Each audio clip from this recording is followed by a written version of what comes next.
À la difficulté d'abandonner son activité laitière, de voir partir ses bêtes, d'imaginer un avenir différent et de repenser son planning de travail, s'ajoute souvent le vide laissé par un bâtiment dans lequel on a passé du temps. Alors se pose la question, comment l'utiliser maintenant? Deux agriculteurs ont accepté de témoigner. Donc j'ai cessé mon activité lait en 2012 suite à une maladie qui est la maladie de Lyme et par manque de main-d'œuvre, comme mes parents avaient un certain âge, donc ils ne pouvaient plus bien m'aider et donc je me retrouvais seul avec l'exploitation laitière. Et de ce fait, j'ai pris la décision d'arrêter la production laitière. Malgré qu'elle n'était plus... Enfin, c'était une décision très dure à prendre et donc et au niveau production laitière, la rentabilité diminuait d'année en année. Quand on intègre le bâtiment et qu'il est vide, ça fait beaucoup réfléchir, quoi. Donc on a passé toute sa vie là-dedans en train d'élever des vaches et de le voir vide, ça fait très mal au cœur. Pierre Ritzenthaler comptait quelques 140 têtes, dont 70 vaches laitières, et disposait d'un quota de 500 000 litres de lait. Donc au niveau du bâtiment, ce sont des vieux bâtiments. Il y a une partie qui date de 1962, l'autre de 1984. Il y a juste la salle de traite qui a été refaite en 2003, donc c'est le seul poste qui n'était pas amorti. Et je me suis dit, les bâtiments sont là, je remplace donc mes vaches à lait par des génisses d'engraissement. Comme il y a des prairies sur l'exploitation qui sont en zone Natura 2000, il y a 50% prairies naturelles, 50% prairies temporaires qui représentent à peu près 12-13 hectares. Et quoi faire avec cette herbe? Donc, du fait que j'arrête, j'ai commencé par vendre les génisses et j'ai tout de suite repris des limousines pour faire des génisses d'engraissement. Et mois de février 2012, toutes les vaches sont parties, enfin les vaches qui étaient bonnes à produire du lait ont été rachetées par des Hollandais qui sont partis en Hollande et le reste, ils ont fait leur tri et le reste est parti à l'abattoir. Donc ces génisses que j'engraisse, ce sont des génisses qui partent, je les achète entre 6 à 8 mois. Je les nourris à peu près 20 à 22 mois. Et elles partent, le maquignon les reprend donc pour un boucher à raison de 4,50 le kilo, pour un poids à peu près entre 380 à 420 kilos. Au niveau salaire, pour ce qu'il en reste, avec 80 génisses, c'est un porte-monnaie qu'on ouvre si on a besoin d'argent, s'il nous faut de l'argent. Et puis sur l'année, il doit me rester dans les 5 000 € pour élever 80 génisses. Pierre Ritzenthaler aura 60 ans cette année et pour l'instant, aucune relève n'est prévue.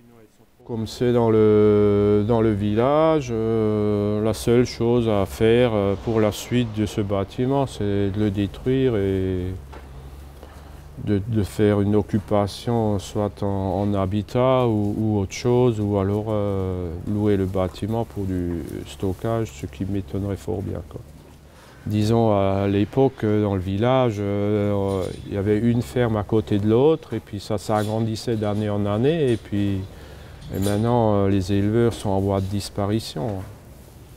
Donc, le seul avantage qu'on a, comme on est dans le village, ce sont des zones constructibles et qui garderont donc leur valeur, quoi, si on enlève le bâtiment. Donc pour revenir, on avait 30 vaches laitières avec la suite, donc ça correspondait à peu près, on avait encore quelques bêtes pour l'engraissement, on était à peu près à entre 90 et 100 bêtes. Hein. Donc après, on a donc arrêté en 2003 et on a repris donc une activité de pension pour chevaux. Alors le lait, je l'ai arrêté déjà pour une raison de bâtiment, déjà parce qu'on était on était vraiment enclavé, hein, parce que ça s'est encore fait, on a fait un bâtiment neuf à l'intérieur du village. Alors pourquoi à l'intérieur du village? On avait un projet de sortie d'exploitation. Mais à l'époque, on avait le projet du TGV Grand Est, et en fait, il passait sur mes parcelles. Et comme il passait sur mes parcelles, le tracé n'était pas encore défini et donc on avait eu un permis mais avec risque d'expropriation. Et donc on ne voulait pas prendre le risque. Et puis à cette époque-ci, j'étais encore seul, donc en fait la solution a été la plus simple, a été donc d'arrêter. Et puis et même économiquement, voilà. Je sais pas, je pense que j'avais déjà peut-être une vision, on avait déjà quelques échos, comme avec l'histoire des quotas, que le prix du lait, tout ça. Donc j'ai pris, comme à l'époque j'avais fait des stages chez quelqu'un qui faisait de la pension, ben, on a décidé d'arrêter le lait et puis de repartir là-dessus, quoi. Et puis c'était beaucoup plus simple à gérer pour moi, étant seul, les chevaux. Et puis même le jour où je voulais m'absenter, c'était toujours délicat de trouver quelqu'un qui puisse s'occuper de la traite. Comme c'est comme assez, je veux dire, c'est comme un poste qui est assez sensible, on est donc parti sur quelque chose de plus, comment dire, de plus simple ou de plus facile à gérer, tout en gardant quand même une rémunération mensuelle, puisque c'est un peu comme une paye de lait, hein, la pension, on a tous les mois, on a comme, je veux dire, une paye, enfin un montant d'argent fixe qui rentre tous les mois, quoi. Après, c'est vrai que le jour où elles sont parties, on avait comme un pincement au cœur parce que bon, bah, on est comme moi tout petit, on était toujours avec des vaches. Hein. Et c'est vrai que c'était un peu dur sur le moment quand c'est surtout le jour où il n'y avait plus aucune vache dans le bâtiment. C'est là où je me suis encore posé des questions. Est-ce que j'ai bien fait ou je veux dire, on était un peu dans l'incertitude en fait jusqu'au jour où en fait les box ont été montés et qu'il y a les premiers chevaux qui sont arrivés et qu'en fait il y a eu un peu une activité et qu'il y avait de nouveau du mouvement, quoi.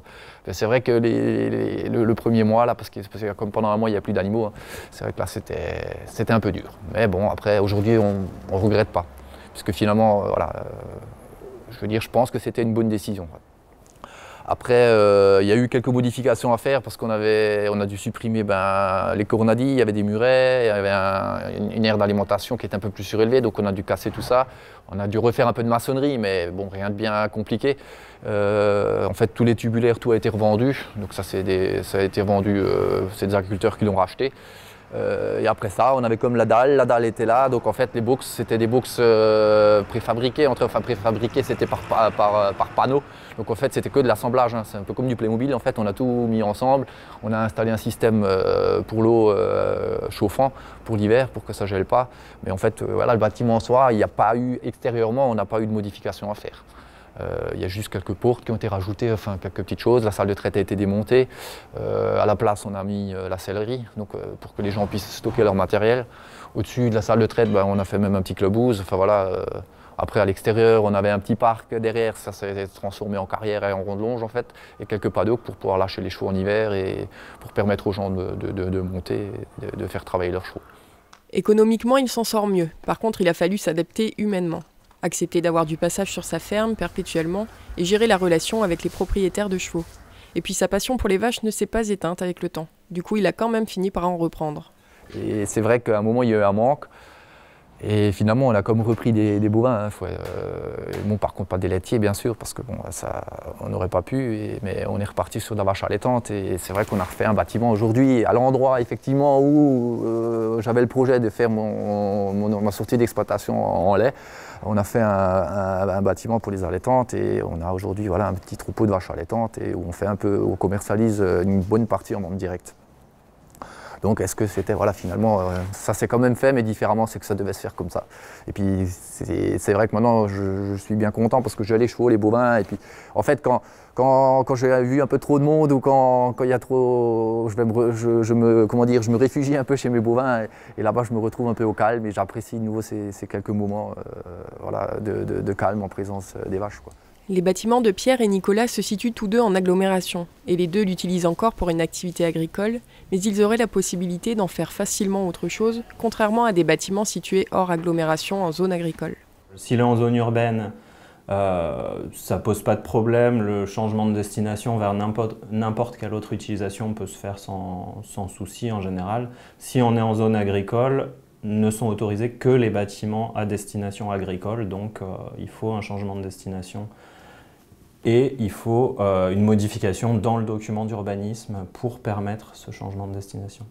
On essaye, nous, quand on est en réunion sur l'élaboration des documents d'urbanisme, d'inciter les élus à réfléchir au devenir des bâtiments. S'ils ont vocation à rester agricoles, il n'y a pas de réflexion spécifique à avoir. Par contre, pour les exploitants dont on sait qu'ils sont proches de la retraite ou qui vont cesser leur activité, on incite les élus à réfléchir aux possibilités de permettre la réutilisation de ces documents, de ces bâtiments, pardon, pour d'autres utilisations.